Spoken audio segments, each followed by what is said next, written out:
এখানে যেমন সাবেক প্রধানমন্ত্রী আসামি হয়েছেন, প্রধান বিচারপতিও হতেই পারেন।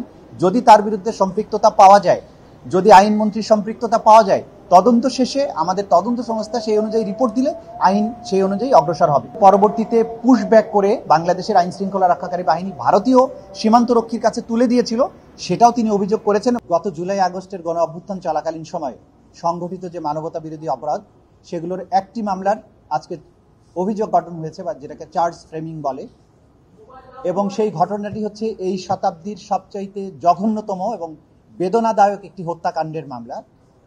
5ই আগস্ট 2024 আশুলিয়া থানার সামনে একটা ছোট্ট রাস্তার মধ্যে ওখানে 6 জন করে এবং সেইখানে গুলি করার সময় তারা সাবমেশন থেকে শুরু করে ভারী আগ্নেয়াস্ত্র ব্যবহার করে। তাদেরকে ঠান্ডা মাথায় গুলি করে হত্যা করার পরে একজন জীবিত আহত এবং প্রথমে একটা রিক্সা ভ্যানের উপরে তাদেরকে একটা লাশের উপরে আরেকজনকে চ্যাংদলা করে করে স্তূপীকৃত করা হয় এবং সেইখান থেকে এই 6 জনকে আরেকটি পুলিশ ভ্যানে স্থানান্তরিত করা হয় সেই গলির মধ্যে। পরবর্তীতে একজন পুলিশ সদস্য পেট্রোল এনে এই লাশগুলো এবং একজন জীবিত ব্যক্তির মুখে এবং শরীরে পেট্রোল ঢেলে দেয়, এরপরে আগুন ধরিয়ে দেয়। লাশগুলো যখন পুড়ে যাচ্ছিল সেই সময় আরেকজন পুলিশ সদস্য এসে একটা কাঠের বেঞ্চ বা জ্বালানির সামগ্রী এই আগুনটাকে আরো বাড়ানোর জন্য সেখানে নিক্ষেপ করে এবং এই সবগুলো লাশকে পুড়ে বিকৃত করে দেয়।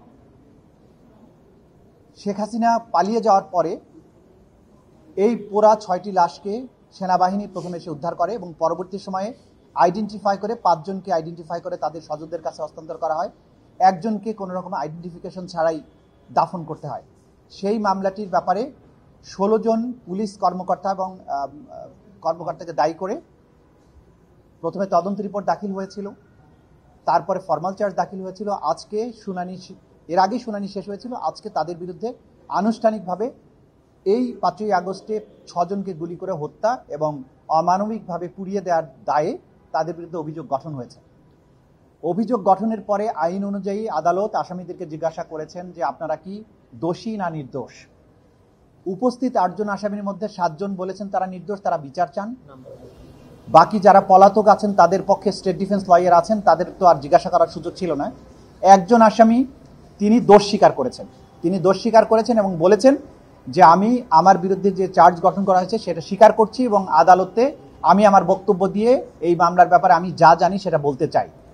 আদালত তার দোষ স্বীকার যে করেছেন সেই অংশটুকু তার বক্তব্য রেকর্ড করেছেন এবং তিনি আরো যে কথা বলতে চান, উনি রাজসাক্ষী হতে চেয়েছেন। আদালত বলেছেন এই ব্যাপারে আপনি লিখিত আবেদন দিতে পারেন, সেইটা আমরা কনসিডার করব কি করব না এটা পরবর্তীতে বিবেচনা করব, কিন্তু এই পর্যায়ে কোনো অ্যাপ্রুভার হওয়ার কোনো দরখাস্ত আজকে পর্যন্ত নাই এবং এই ব্যাপারে আদালত কোনো আদেশও দেয়নি। এবং আপনাদেরকে স্পষ্ট করতে চাই, অনেকে বিভ্রান্তি তৈরি করেন।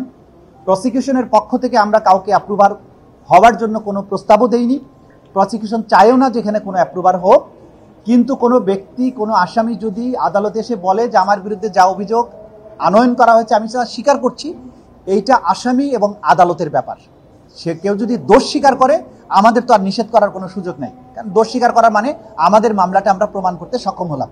সুতরাং আদালত তার এই দোষ স্বীকারোক্তিটা, অর্থাৎ আজকে যে চার্জের পরে যে তিনি তার অপরাধ স্বীকার করেছেন সেটা নোটে নিয়েছেন এবং বিচারের জন্য আগামী 14ই সেপ্টেম্বর দিন ধার্য করেছেন। সেই সময় থেকে সাক্ষ্য গ্রহণ শুরু হবে ওপেনিং স্টেটমেন্টের মাধ্যমে। এটাই আজকের দিনের আপডেট। তাজুল ভাই 16 জন পুলিশটা তো একজন তো সাইফুল তো এমপি ছিল না? সাইফুল, হ্যাঁ, একজন লোকাল এমপি, আরেকজন আছে সিভিলিয়ান। আচ্ছা, যেটা প্রশ্ন করেছেন যে কি প্রশ্ন আবার বলেন। রাজসাক্ষী হওয়ার কোনো আবেদন আজকে পর্যন্ত নেই। উনি মৌখিকভাবে বলেছেন যে উনি মামলার ব্যাপারে তথ্য দিতে চান। আদালত তখন বলেছেন যে আপনারা লিখিত আবেদন দিতে পারেন, সেই আবেদন দেওয়ার পরে আমরা অ্যাকসেপ্ট করব কি করব না সেটা পরবর্তীতে বিবেচনা করব। সুতরাং এখন পর্যন্ত অ্যাপ্রুভার হওয়ার কোনো লিখিত আবেদন নেই। প্রত্যেক অভিযোগকারী যারা ভিকটিম তাদের আইনগত অধিকার আছে বিচার চাইবার। সুতরাং সুখরঞ্জন বালিকে এখান থেকে এই আদালতের বাউন্ডারির ভেতর থেকেই অপহরণ করা হয়েছিল, এটা জাতি জানে, সবকিছু আগের থেকে যেহেতু মিডিয়াতে এসেছে। তিনি তার এই অপহরণের সাথে যারা জড়িত, যারা এই ঘটনার সাথে সম্পৃক্ত ছিলেন তাদেরকে দায়ী করে অভিযোগ দায়ের করেছেন আমাদের কাছে। আমরা আইন অনুযায়ী এটা আমাদের তদন্ত সংস্থার কাছে প্রেরণ করব। তদন্তের মধ্য দিয়ে যা কিছু যার বিরুদ্ধে অভিযোগ প্রমাণিত হবে তার বিরুদ্ধে আমরা ফর্মাল চার্জ দাখিল করব। আমরা দেখব না যে কে কত বড় পোস্টে ছিলেন, কত বড় পোস্টে আছেন। এখানে যেমন সাবেক প্রধানমন্ত্রী আসামি হয়েছেন, প্রধান বিচারপতিও হতেই পারেন। যদি তার বিরুদ্ধে সম্পৃক্ততা পাওয়া যায়, যদি আইনমন্ত্রীর সম্পৃক্ততা পাওয়া যায়, তদন্ত শেষে আমাদের তদন্ত সংস্থা সেই অনুযায়ী রিপোর্ট দিলে আইন সেই অনুযায়ী অগ্রসর হবে। আমরা অবাক হচ্ছি না, কারণ আগের সময়ে তো পুরো রাষ্ট্রযন্ত্রকেই একটা নিপীড়কের ভূমিকায় অবতীর্ণ করা হয়েছিল এবং গুমটাকে এতটা ইনস্টিটিউশনালাইজড করা হয়েছিল যে বাইরে থেকে গুম হওয়ার পাশাপাশি আদালতের মধ্য থেকেও সাক্ষীকে গুম করে তাকে গোপন ডিটেনশন সেন্টারে রাখা হয়েছিল, সেটা তিনি অভিযোগ করেছেন। তাকে পরবর্তীতে পুশব্যাক করে বাংলাদেশের আইন শৃঙ্খলা রক্ষাকারী বাহিনী ভারতীয় সীমান্তরক্ষীর কাছে তুলে দিয়েছিল, সেটাও তিনি অভিযোগ করেছেন এবং সেখানে তিনি বন্দী ছিলেন, সেটা রেকর্ডপত্র আছে, সেগুলো তিনি উল্লেখ করেছেন। সুতরাং তার অভিযোগের ভিত্তিতে আইনগত যা যা ব্যবস্থা নেওয়া দরকার তদন্ত সংস্থার রিপোর্টের প্রাপ্তি সাপেক্ষে আমরা সেই ধরনের ব্যবস্থা গ্রহণ করব। আইনে তো সবসময় সুযোগ থাকে। আপনি যদি দোষ স্বীকার করতে চান, আপনাকে কি বাধা দেওয়া যাবে? দোষ স্বীকার করে যদি কেউ অ্যাপ্রুভাল হতে চায়, সে এটাকে নিজেকে আদালতের সামনে বলতে পারে, কিন্তু সেটাকে অ্যাকসেপ্ট করা হবে কিনা এই ডিসিশন আদালত নেবেন এবং আদালত নেওয়ার আগে প্রসিকিউশনকে শুনবেন। আমরাও সেখানে আমাদের বক্তব্য রাখবো যে তার অ্যাপ্রুভাল হওয়ার আবেদনের আমরা সম্মতি দিচ্ছি কি দিচ্ছি না। সেইটা যদি মামলা প্রমাণের স্বার্থে প্রমাণ দরকার হয় তাহলে আমরা বলবো। এখন পর্যন্ত আমরা কারো অ্যাপ্রুভাল হওয়ার ব্যাপারে এই মামলায় অ্যাপ্রুভাল হওয়ার কোনো প্রয়োজনীয়তা দেখছি না, কিন্তু কেউ যদি স্বেচ্ছায় অ্যাপ্রুভাল হতে চায় সেটা তার ব্যাপার, সেই ক্ষেত্রে আমাদের কোনো বক্তব্য নেই। কিন্তু আমাদের পক্ষ থেকে যদি শুনানির প্রয়োজন হয় তখন আমরা বলবো যে সাফিসিয়েন্ট এভিডেন্স আমাদের কাছে আছে, অ্যাপ্রুভাল হওয়ার দরখাস্তের প্রয়োজন নাই, আমরা কাউকে অ্যাপ্রুভাল হিসেবে চাই না।